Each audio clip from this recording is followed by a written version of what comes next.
I'm a young black.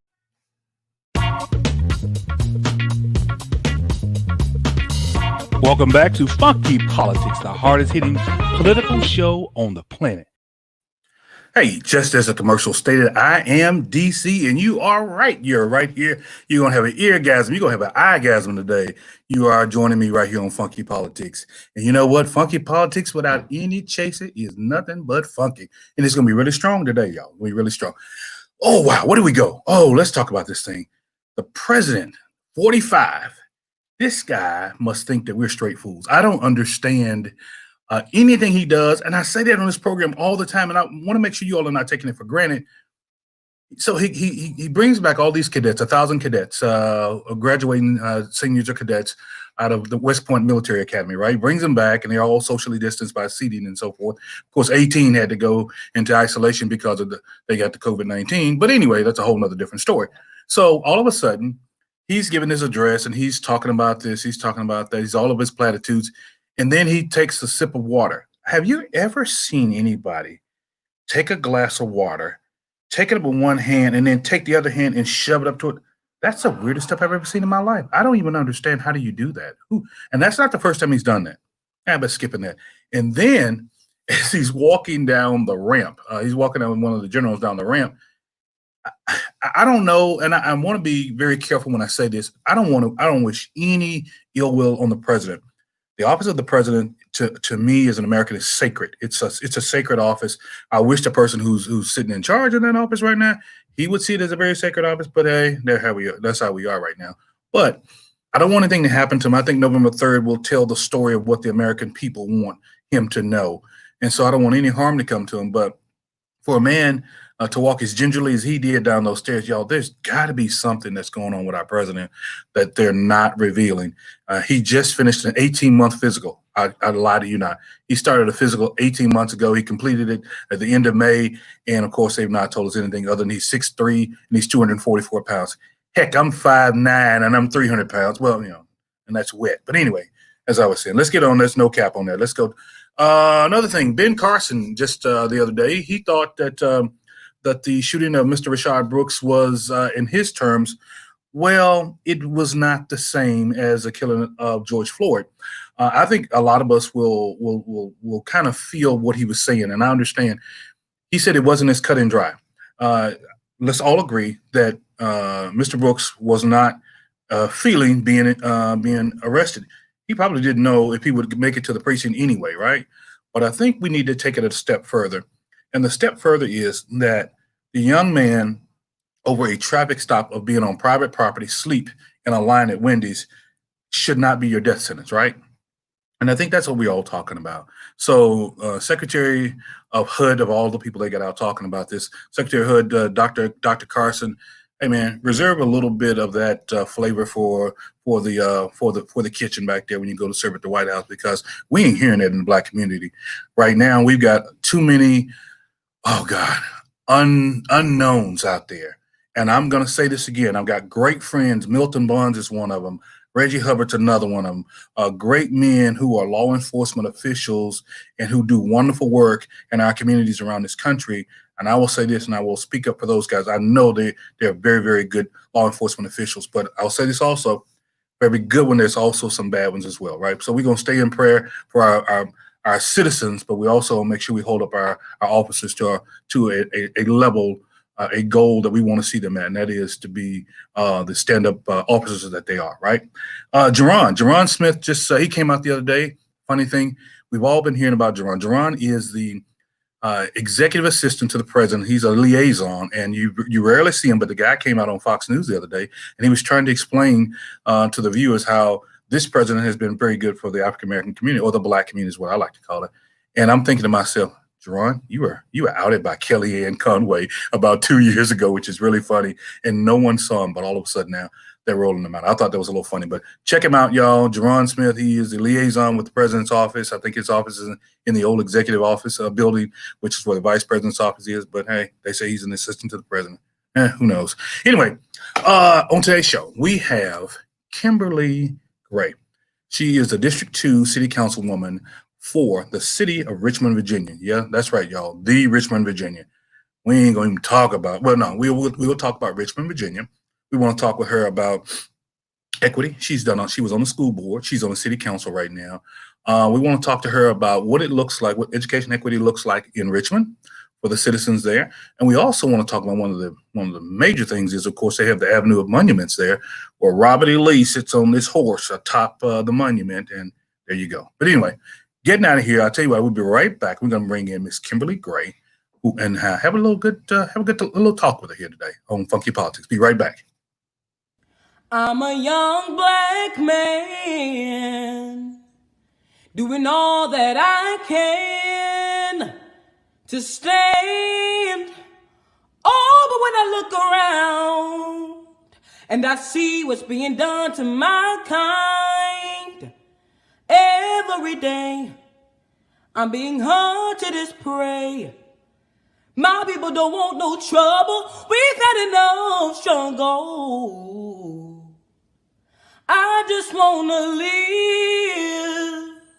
live. God protect me. I just wanna live. I just wanna live.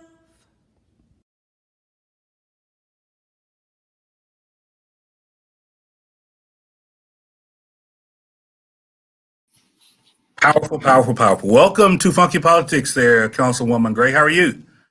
I'm doing well, thank you. How are you doing? I'm doing good. That rendition is powerful. It is America. It is us, black men. It's black women. It's our children. It's everything. But I want to get into a couple of things right quick before we go really deep into that piece.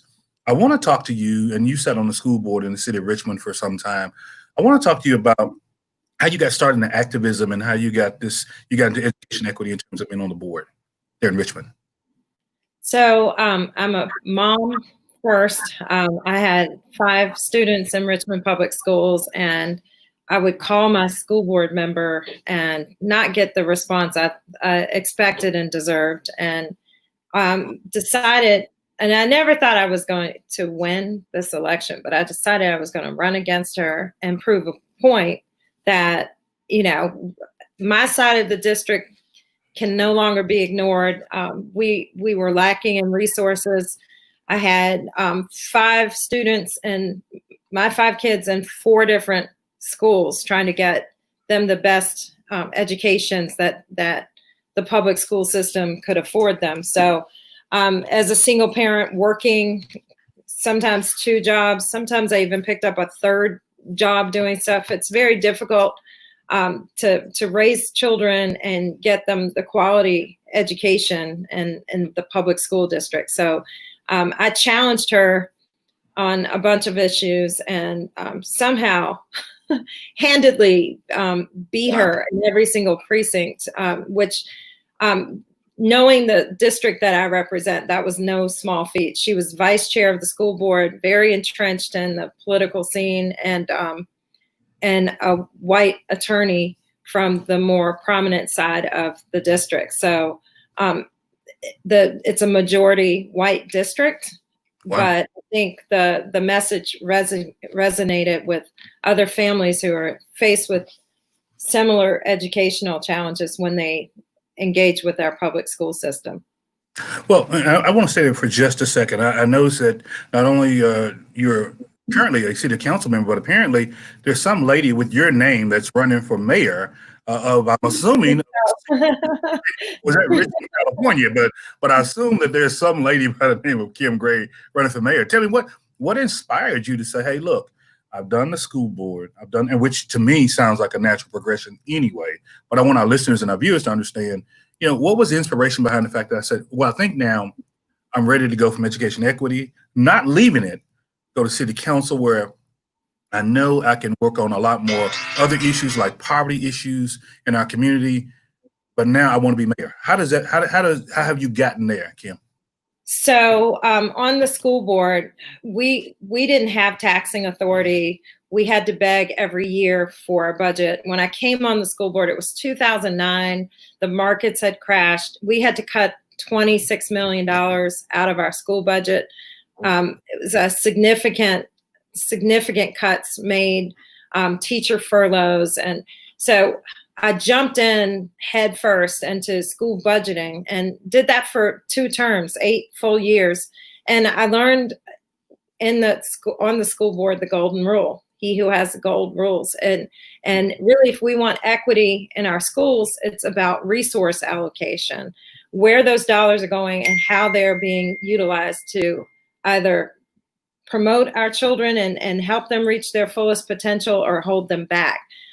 There is a lot of inequity in how resources are distributed within our school district. Just taking a glance at school facilities, which I worked on extensively. Our schools are outdated. We had literally tiles falling on children's heads. Wow. Second-degree burns from the heating radiators in the rooms. We've had children shocked by outdated electrical outlets. So I really, really wanted to have a greater impact on how we could get those schools modernized and also get high-quality educators in front of those classrooms. That's the number one thing that can help our children succeed, is making sure that a high-quality teacher who believes in that child is in front of them every day. Wow, that sounds like equity to me. And then, of course, poverty goes when you have a high-quality teacher in front of a child that loves and cares for that child and wants the best for that child. There's no doubt that child's going to respond and hopefully grow up and stay in the Richmond community, right? And exactly. To the tax base there, thereby you help eradicate poverty right there in your own city. And speaking of poverty, and I know Richmond has a lot of rich history, we'll say the least, right? But I want to talk about one of those particular, I guess, wards or communities that you all have had that reminds a lot of us of what happened or what was there in Tulsa, Oklahoma back in the day, as we come up to be celebrating the Juneteenth celebration. But and as we get toward it at some point here down the road, what does Jackson Ward look like now in comparison to what it was and versus what the Black Wall Street looked like in Tulsa? Right. So we're considered the Black Wall Street of the South. Jackson Ward, we were also called the Harlem of the South. I like to call Harlem the Jackson Ward of the North, because I think we did it better. Oh, wow. Excuse us. We're home to Maggie Lena Walker, who founded the first bank. We had many banks started right here, Black banks and commerce. I stand on the shoulders of council members like John Mitchell, who was all about economic empowerment and forward movement of our people. So I live in that neighborhood. My family history goes back hundreds of years in Jackson Ward. But I also represent, strangely and oddly, the second district. I'm downtown, and I have the central district. I represent Monument Avenue. I represent the VCU campus, our student, the majority of our academic campus here in the city. I represent one of the most affluent areas called the Fan District. I also have a huge foodie area that's booming in Scott's Addition, and lots of young professionals moving into the area. And we're going from 3,000 residential units to 8,000 in the next couple of years. So a fast-growing economy, fast-growing area. I also represent Arthur Ashe Boulevard, and I was instrumental in renaming the boulevard Arthur Ashe Boulevard. Wow. I want to stay right there. I was going to get back to education, but I want to go right back into Richmond itself. How do you convince a guy like me who's never been to Richmond, Virginia, and I'm thinking possibly of relocating with the lively history that Richmond has had? And then I want to segue that piece into what you just said about Arthur Ashe, how in '96 you all erected a statue of Arthur Ashe on the Avenue of Monuments, but he was turned away from the rest of the Confederates. Confederates.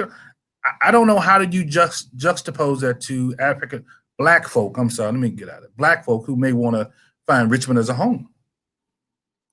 You know what?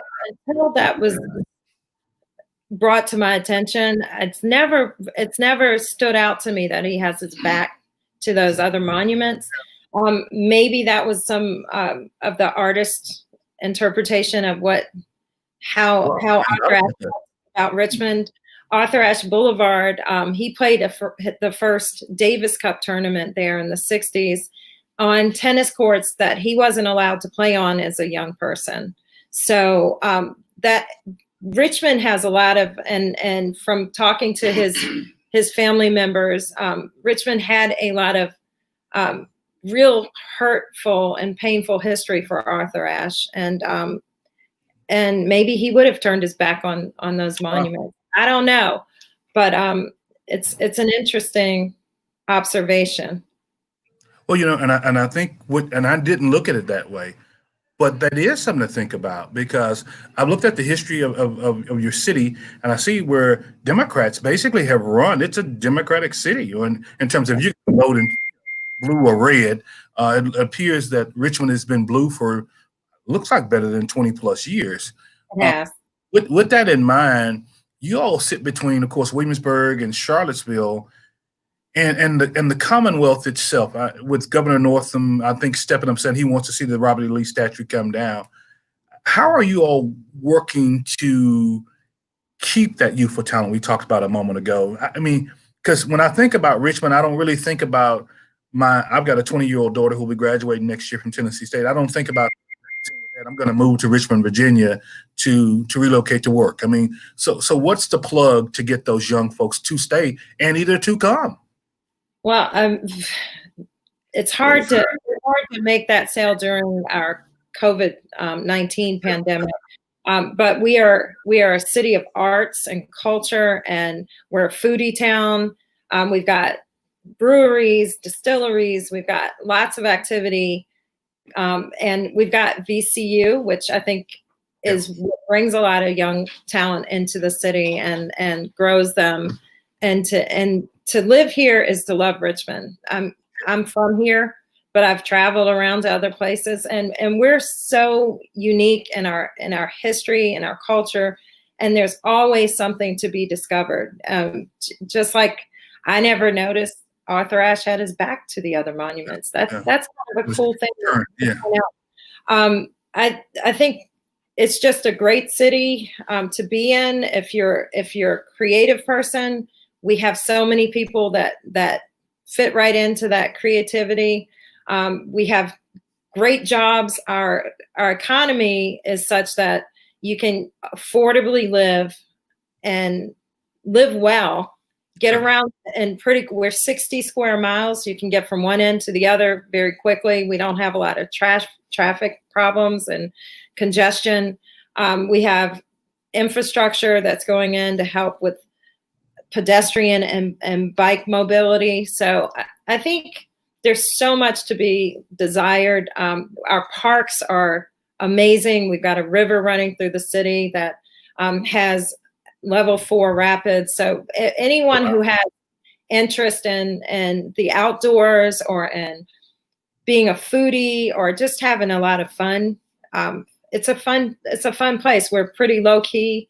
We're very Southern in our approach. We're with welcoming people in and being hospitable. COVID-19, you just mentioned that a second ago, and I always want to make sure I bring that up with my guests. COVID-19 has done a number on families. It's done a number on jobs. It's just, and I say a number meaning it being very negative, because that's what it's done. It has really set our world back, I think, in a lot of instances. But especially it's hit the Black community really, really badly, because, and I hate to use the term badly like the president does, but it's affected us from a health disparity standpoint, right, and an economic standpoint, because you've got a lot of small business owners who are Black, who own barbershops, who own maybe stores or local small businesses who had to shut down because of COVID. How is your city dealing with the support of those small Black businesses in communities like Jackson Ward? So we are bringing in, we're getting assistance through the CARES Act at the local level. I introduced legislation to provide for grants for impacted businesses in the city. Initially the restaurants, but we've expanded it, and we've also expanded it to those businesses that have been impacted with the fires and the looting and the riots that we've experienced the last couple of weeks. So, it's one thing, we all want folks to be healthy. Richmond, by far, our African-American population has been impacted. We've had more deaths among African-Americans in the 80 to the 90 percentile range. And so those health disparities existed before COVID. They're just more prevalent. And I think that those are the things that, even on the school board, I was a fellow to the CDC, our local health department director and two other policymakers, and working to close the gap with health disparities. And education is a big piece of that. Education attainment closes those gaps. So everywhere that I look, policy-wise, education is the great equalizer. It is what can close that gap for housing, making housing affordable, for getting economic mobility and moving forward. And being healthier is directly impacted by education. And let's talk, you just mentioned a second ago about the looting and the rioting and so forth, but I want to talk about the protest. And that's separate.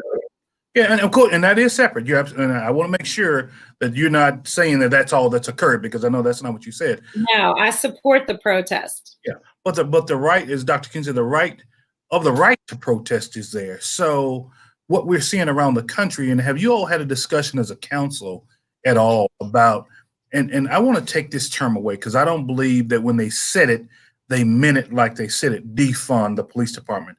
We know that there needs to be a restructure, a reformulation, but has Richmond as a body, as a council, have you all had conversations around what do we do in Richmond? How do we make sure that the next George Floyd or the next Rashad Brooks or the next Breonna Taylor does not happen in the city of Richmond? Because of course, that doesn't help anything at all. And plus a life is lost, right?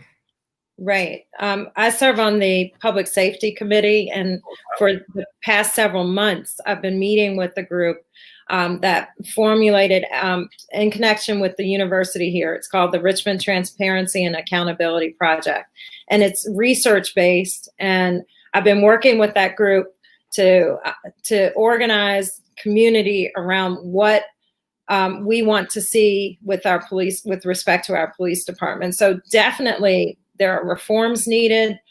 We want a community review board. We want to have some accountability to the community with respect to our officers and how they engage with us. I think the best model is that community policing model, where the officers know the areas that they're policing and they know the people, not just the area, but the people there. I, as a council person, have encountered aggressive officers who think that they have the authority to just treat anybody any kind of way. So it exists, and I support the movement towards better community-based policing and having more people of color on our police force. I think part of it comes back to the schools, being able to recruit solid people of color into the police department. We have to start in the high schools. A lot of our kids, once they finish at our HBCUs, the recruiters in the police department tell me, they look at me and say, my mother didn't pay all this tuition. My dad didn't pay all this tuition for me to go into law enforcement or to be a police officer. We don't pay the highest. Our officers start around $42,000 a year.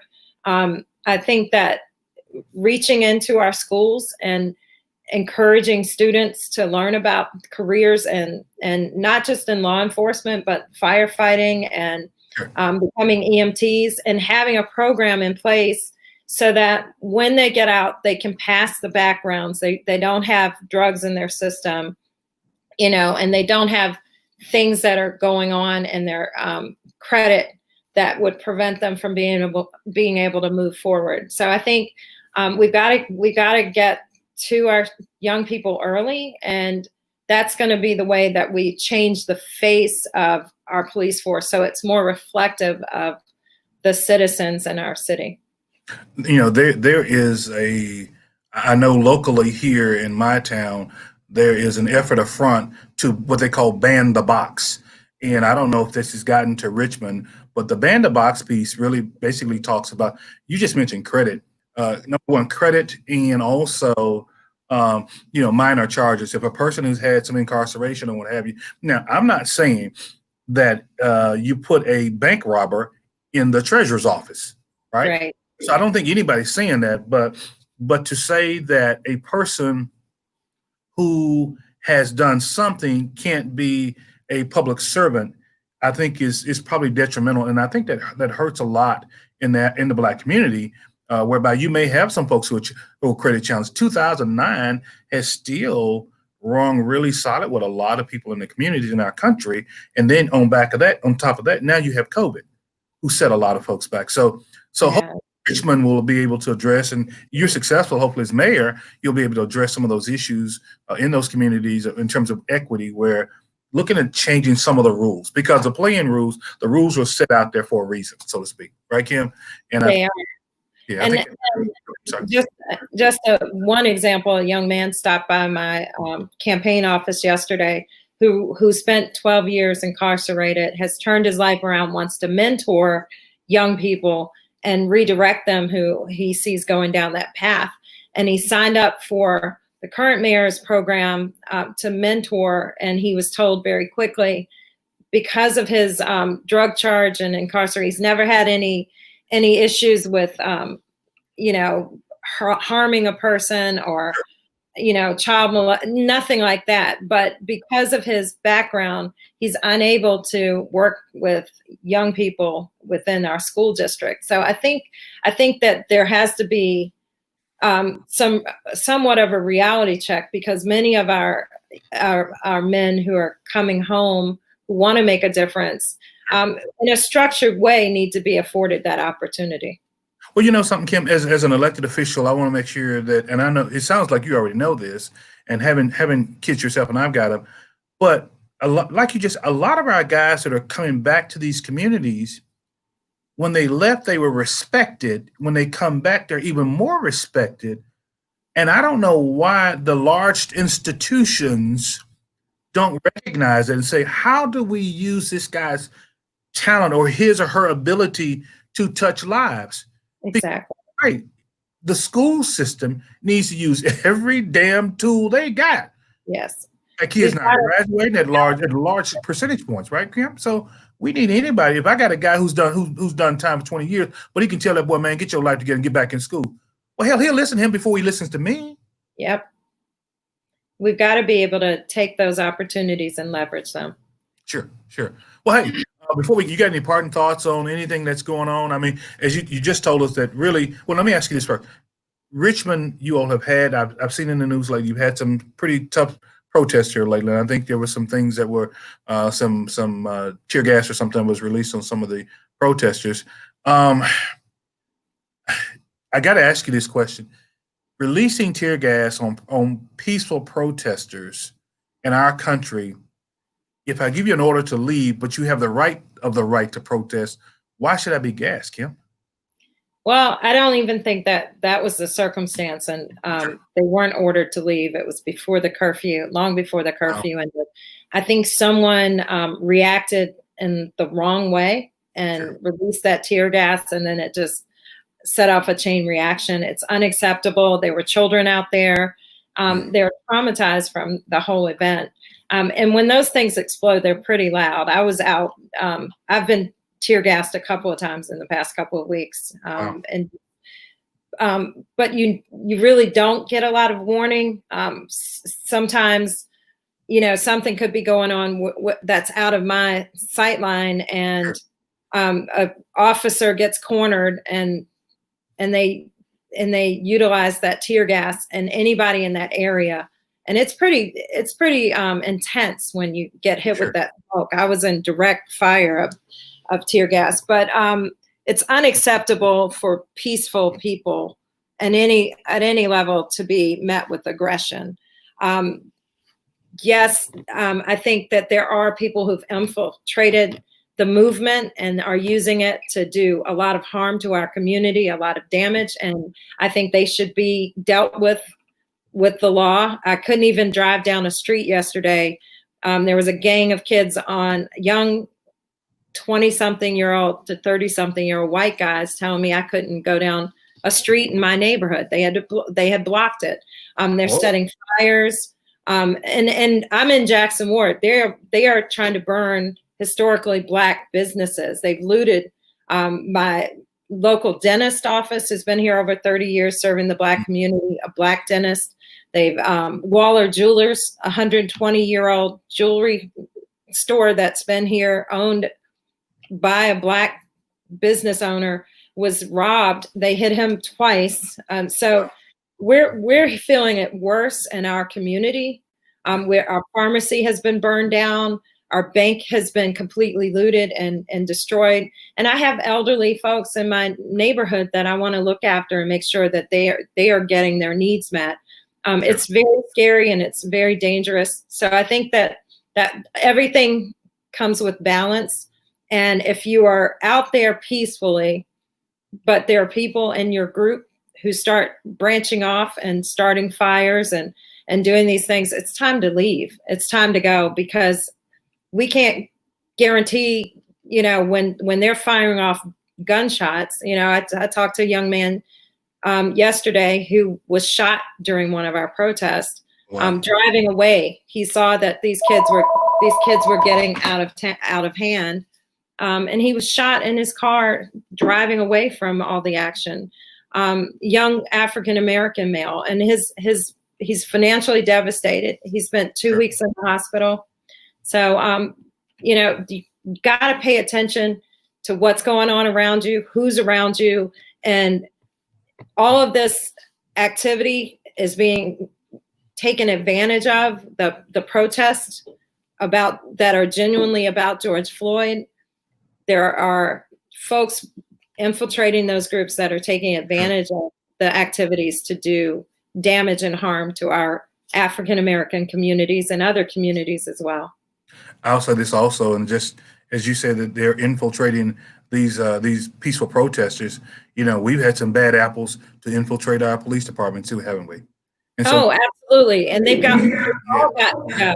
We should not tolerate officers telling us that we can't go down a certain street just because they have the power to tell us. We shouldn't tolerate people in these groups telling me I can't go down a street. I mean, I don't see any difference. It's aggression, and it's someone thinking that their will and their rights overpower mine. And I don't tolerate that on any level. Kim Gray, thank you so much. Thank you. Funky Politics. We look forward to follow you as you get your campaign on. When is the election?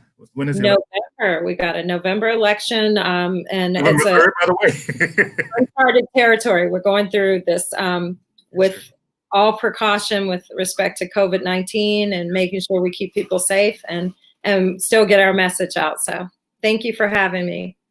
Good luck. And hey guys, I'll be right back with some closing thoughts right here on Funky Politics.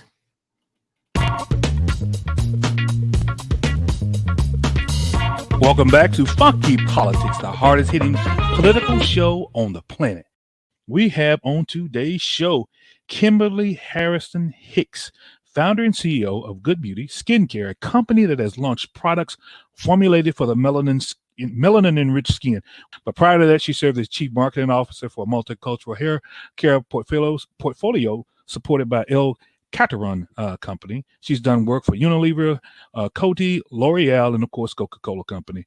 Sisters Deep, she's a breath of fresh air in our community and our country, and she's out there and she's talking skin to me, which I really need to talk about this.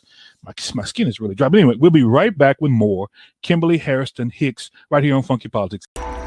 Kadzukian. Check out all your Kadzukian favorites now. Download the Kadzukian app, available on Android and iOS. Hey guys, one thing about it, I think that I want to make sure that all our listeners and our viewers get an opportunity to see things happening all over the world, right? And so we're going to talk to some more world leaders. We're going to talk to some more folks on the West Coast, on the East Coast, down in the South, all over, because we are a part of this nation that is hurting right now. And I think we need to have a lot of healers. We need to have a lot of folks who got hands-on. Kim Gray is one of those people. Having her on the program today to talk about the equity in education and how they are going to try to increase sustainability for the city of Richmond is powerful. I've never been to Richmond, Virginia, but now she's got me interested in coming to Richmond, Virginia, of all places. And I heard about the James River, and I'm really interested in seeing how that looks, of course. But to visit and see a city on the move, and just to hear about this Jackson Ward, I mean, I'm excited. I also know that we're still in the midst of COVID-19. The numbers are escalating back up in some of our cities and our states. I want to make sure you all are safe. Please, please, please, if you're out in public, if you take your mask with you first, then put it on, secondly, right? And observe the social distancing. And also remember to wash your hands, because it's vitally important that we stay around. We've got to stay apart to be together. That sounds really weird, but we got to stay apart right now to be together. The numbers are increasing, and it's not looking very good. Of course, the president's not going to order another shutdown. The governor's not going to do it either. So we got to take care of ourselves, because we are all we got.